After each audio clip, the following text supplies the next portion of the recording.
Sejam bem-vindos ao capítulo 5 do livro Alfabetização de Dados. Nesse capítulo, nós vamos abordar o projeto físico de banco de dados. Então, só relembrando, pessoal, o cara é chato, olha só. É necessário ler o livro antes de olhar as playlists, senão vai ficar voando aqui na playlist. A playlist é só um material complementar, tá? E nesse capítulo, especificamente, nós criamos bastante playlists, né, no canal Programar School para auxiliar o aprendizado, porque esse conteúdo é muito amplo. No livro nós abordamos a parte mais importante, aqui na playlist eu vou abordar o essencial e vou apontar 9 playlists como materiais complementares que vocês poderão assistir de acordo com o interesse. Elas são bem organizadas. Aí eu vou explicar cada uma delas no final aqui da playlist do capítulo 5, tá certo? Então vamos lá, projeto físico. Então, se vocês chegaram até aqui e leram o livro, como a gente recomendou desde o início, né? Vocês já viram o projeto conceitual e o projeto lógico. Agora está na hora do projeto físico. Então, para chegar aqui, a gente tem que escolher um SGBD específico, beleza? Então, aqui a gente vai gerar os objetos de banco de dados, tá certo? Então, para isso, nós vamos falar um pouco sobre a linguagem SQL. Aqui eu só vou abordar a DDL, né? Que é a linguagem de definição de dados. Pô, Márcio, mas o SQL é tão interessante. Aí tem uma carta na manga que no final, no último vídeo dessa playlist, eu vou apresentar para vocês. Aí vocês vão sair, aqueles que tiverem interesse, vou dar condições de saírem programadores SQL. Márcio, mas eu não quero ser programador, só gostaria de entender como a linguagem funciona. Então o livro e esse vídeo aqui serão suficientes, tá legal? Então aqui é a alfabetização de dados, mas quem quiser mergulhar, a gente vai oferecer recursos para isso, tá legal? Então nós vamos mostrar um exemplo de script de geração de banco de dados, tá legal? Então vamos lá. Então tá lá. Então a gente viu o projeto conceitual, vocês entenderam tudo, porque já leram o capítulo do livro e já olharam a playlist de projeto conceitual. Nós falamos sobre projeto lógico, vocês já leram o capítulo e já assistiram a playlist, né? E agora vocês chegaram no projeto físico. Então, vocês entenderam que no modelo conceitual nós fizemos um modelo independente de paradigma e de SGBD, que foi o modelo entidade de relacionamento. Nós usamos Peter Chain. Depois, pessoal, nós fomos para o projeto lógico e nós nós desenhamos tabelas, né? Porque o modelo conceitual, a entidade do modelo conceitual é mapeada para a tabela no modelo lógico. E nós criamos também, né, chave primária, chave estrangeira, que a chave estrangeira representa o relacionamento no nível conceitual quando mapeado para lógico. Agora nós vamos fazer o mapeamento do projeto lógico para um SGBD específico. Márcio, mas os SGBDs não usam o padrão SQL ANSI? Sim, só que a arquitetura do SGBD vai diferenciar um dos demais. Então, a Oracle trabalha com Table Spacer, né? O SQL Server trabalha com outro recurso para armazenamento físico e assim por diante. Então, por isso que aqui a gente tem que entender qual é o banco de dados que a gente vai utilizar. Temos que saber esse banco de dados, tá legal? Então, tá lá, ó. Então, entre outras atividades, né, nós vamos mapear um modelo lógico para o físico, nós devemos definir a estrutura do banco de dados, tabelas, índices, restrições de integridade, né, localização física de arquivos, espaço em disco a ser ocupado pelos dados do banco de dados e as permissões de acesso. Então aqui é legal, pessoal, porque quando a gente faz um projeto de banco de dados, a gente não dá tanto detalhe no livro, porque isso aqui já seria um pouquinho mais além, mas vocês sabem que na organização de vocês, de acordo com a função, a pessoa vai ter um determinado nível de acesso aos dados. Então a gente chama isso de papéis. Então no banco de dados tem como configurar isso. Qual funcionário vai exercer qual papel. Então o papel é um conjunto de regras de acesso que aquela pessoa assume. Então, por exemplo, na universidade onde eu trabalho, lá na UNB, eu tenho lá o papel de professor. Então eu acesso uma área do sistema que os alunos não acessam. Então existe o SIGA-A. Por exemplo, o aluno vê a nota, coisa e tal, mas eu atribuo a nota. Então, de acordo com a role, né, que a gente fala, né, ROLE, né, a gente vai ter um nível de acesso aos dados, beleza? Então, a gente tem uma linguagem para fazer isso também aqui no projeto físico, é o SQL, tá? Uma variação do SQL. Então, um dos principais artefatos resultantes do projeto físico são os scripts, né, utilizados para a criação dos objetos de banco de dados no SGBD. Por exemplo, tabelas, índices, restrições de integridade e assim por diante, né? Então esses scripts são gerados na linguagem SQL, né? Structured Query Language, né?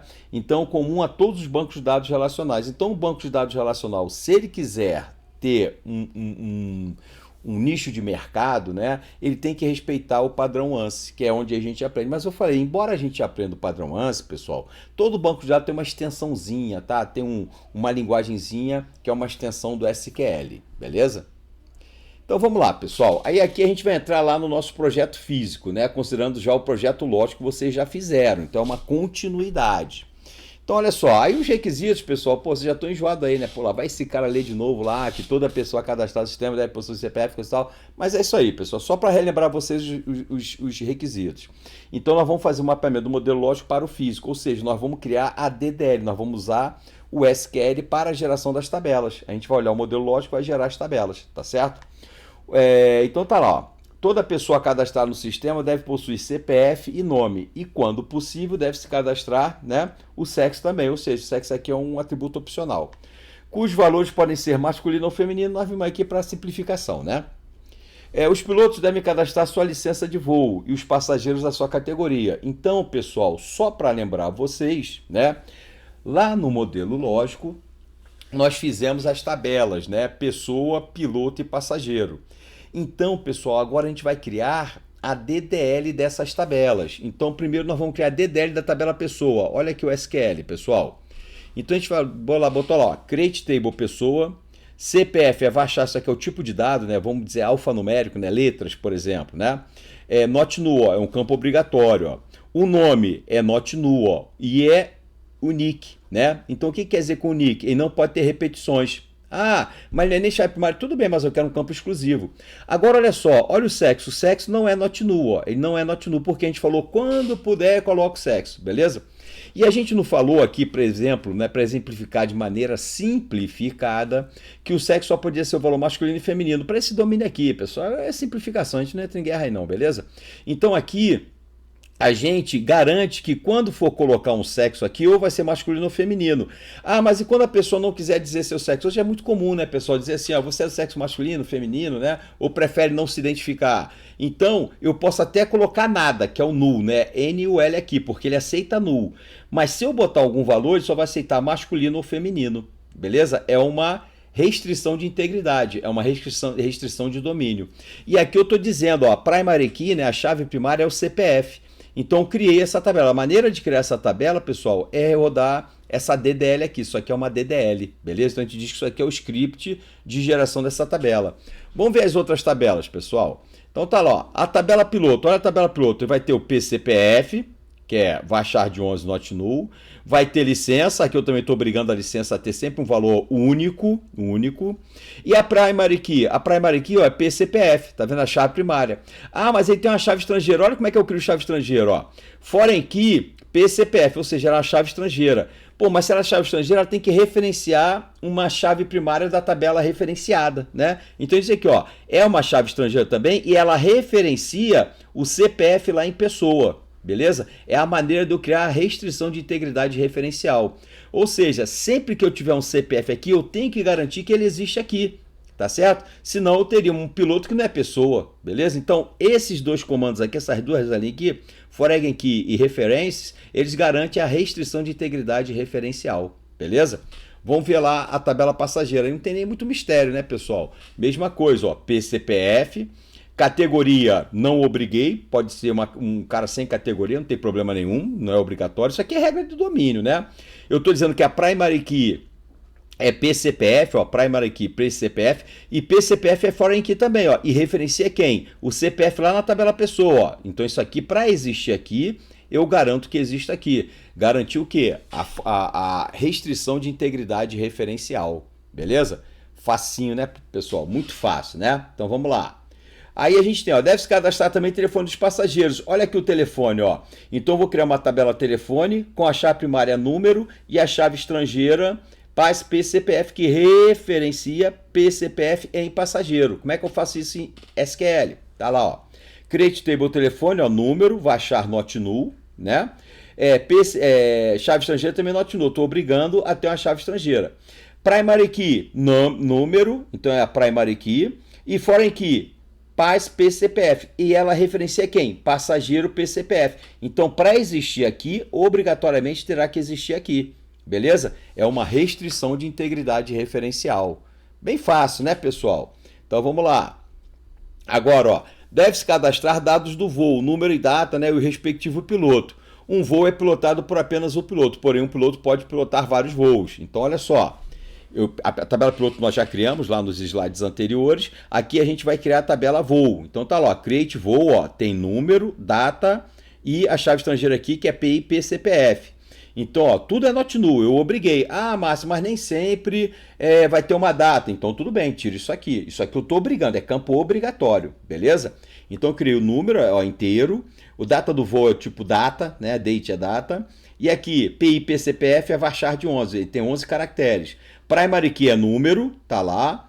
Foreign key, PI CPF, referencia piloto CPF, ó. Então, isso aqui, para existir aqui, tem que existir aqui. Beleza? Então isso aqui é uma chave estrangeira. Então, chave estrangeira do lado N do relacionamento. Um piloto pode ter N voos. Feijão com arroz, né, pessoal? Muito tranquilo. Vamos para a próxima. Deve-se identificar também os passageiros dos voos. Esse aqui que é legal, ó. É uma entidade associativa. Ela vai virar uma tabela, né? O relacionamento reserva é N para N, né? Então, o que vai acontecer? Nós já temos a tabela voo, já temos a tabela passageiro. Agora a gente vai criar só a tabela reserva aqui, ó. Então, a create table reserva, PAS PCPF, V número, né? E aí o que acontece? Ó, primary key. A primary key vai ser uma chave primária composta, tá certo? Vai ser uma chave primária composta, ou seja, os dois juntos compõem a chave primária, sendo que isso aqui é uma chave estrangeira isoladamente, isso aqui é outra chave estrangeira isoladamente, ó. PAS PCPF referencia PCPF do passageiro, tá aqui, ó. Então isso aqui referencia isso aqui, beleza? E foreign key V número, o V número referencia, né, o número lá do voo, beleza? Então, para existir aqui, ele tem que existir aqui. Para existir aqui, ele tem que existir aqui, beleza? Então, isso aqui seria a DDL para gerar a tabela reserva, beleza? Então, pessoal, basicamente isso. Então, só relembrando, no modelo conceitual nós desenhamos diagrama de entidade de relacionamento. No modelo lógico, nós optamos pelo modelo relacional. Nós desenhamos tabelas e relacionamentos também. Nós vimos que o relacionamento 1 para N, ele vira chave estrangeira do lado N. Relacionamento N para N vira uma tabela à parte, né? Uma tabela associativa, beleza? E depois nós víamos agora a DDL para a criação dos scripts de geração das tabelas nos bancos de dados. Aí você vai falar, pô, Marcia, aí tu matou legal o capítulo, né? Tu, pô, matou um montão de assunto abordado no capítulo. Porque para essa playlist eu gerei, né, já tinha lá no Programar School, 9 playlists explicando detalhadamente cada etapa daquele capítulo do livro. Aí aqui é para a galera mais interessada daquele mergulho profundo, beleza? Por isso que eu não me preocupei muito. Eu só passei rapidinho aqui pelo que eu achei mais importante, que é o estudo de caso, e no próximo vídeo eu vou mostrar para vocês como se aprofundar em cada detalhe desse capítulo, beleza? Na verdade, em vez de a gente falar coxambrar, né? Em vez de fazer mal feito, pelo contrário, eu fiz de uma maneira que vocês vão ter 9 playlists para mergulhar em cada assunto que você tiver interesse, beleza? Então, aí vai do interesse de cada um, tá legal? Então, daqui a pouco eu volto com mais material complementar no próximo vídeo.